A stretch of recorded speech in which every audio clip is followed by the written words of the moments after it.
उधर भारतीय जनता पार्टी ने यूपी में एक लोकसभा और 2 विधानसभा सीटों पर होने वाले उपचुनाव के लिए उम्मीदवारों की घोषणा कर दी है। बीजेपी ने मैनपुरी लोकसभा सीट से रघुराज सिंह शाक्य को उतारा है, जबकि यूपी की खतौली विधानसभा से राजकुमारी सैनी और रामपुर विधानसभा सीट से आकाश सक्सेना को उम्मीदवार बनाया है। कई बैठकों के बाद बीजेपी की केंद्रीय चुनाव समिति ने तीनों पर मुहर लगा दी है।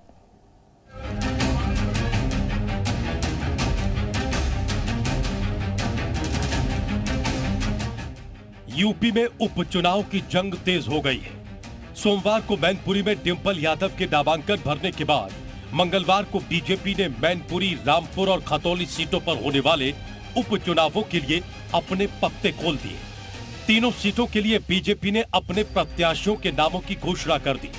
प्रत्याशियों की घोषणा से पहले बीजेपी में लगातार बैठकों का दौर चला और सारे समीकरणों को देखकर तीनों उम्मीदवारों के नामों का ऐलान किया गया। ये सिर्फ 1 एकड़ जमीन पर कृषि करके हर महीने 1 लाख तक कमाते हैं। इनसे सीखना है तो फ्रीडम ऐप को अभी डाउनलोड कीजिए। बीजेपी ने मैनपुरी से रघुराज सिंह शाक्य पर दांव लगाया है। रामपुर से आकाश सक्सेना को उतारा है, जबकि खतौली में राजकुमारी सैनी बीजेपी का झंडा बुलंद करेंगी। प्रत्याशियों के नामों के ऐलान के बाद प्रदेश बीजेपी अध्यक्ष भूपेंद्र सिंह चौधरी ने तीनों सीटों पर कमल खिलने का दावा किया। भाजपा सबको साथ लेकर चल रही है और हम लोग जितनी भी कल्याणकारी योजनाएं हैं, जितनी भी गरीबों के लिए योजनाएं हैं, हमारी मंशा गरीब के उत्थान की है और जो भी हम सबको साथ लेकर चल रहे हैं। सरकारी योजनाओं में किसी के साथ कोई भेदभाव नहीं है और अब कोई भाजपा किसी जाति वर्ग विशेष की पार्टी नहीं है जी।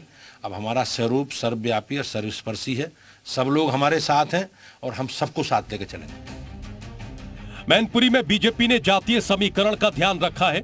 मैनपुरी में यादवों के साथ दूसरी सबसे बड़ी आबादी शाक्यों की है। यही वजह है कि बीजेपी ने रघुराज शाक्य पर दांव लगाया है।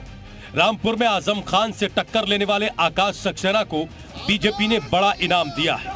आजम खान को सलाखों के पीछे भेजने में आकाश का बड़ा रोल रहा है। वहीं खतौली में विक्रम सैनी की विधायकी जाने के बाद बीजेपी ने उनकी पत्नी राजकुमारी सैनी को मैदान में उतार दिया। खतौली विधानसभा सीट पर विक्रम सैनी की पकड़ अच्छी बताई जाती है। ऐसे में राजकुमारी सैनी को बीजेपी का ट्रेडिशनल वोट मिलने के साथ साथ महिलाओं का भी वोट मिलने की उम्मीद है। उत्तर प्रदेश में 5 दिसंबर को होने वाले उपचुनाव को लेकर बीजेपी ने आज अपनी सूची जारी कर दी। जहां मैनपुरी से बीजेपी ने रघुराज साग पर भरोसा जताया है, तो वहीं दूसरी तरफ रामपुर और खतौली से आकाश सक्सेना और राजकुमारी सैनी को टिकट दिया गया है।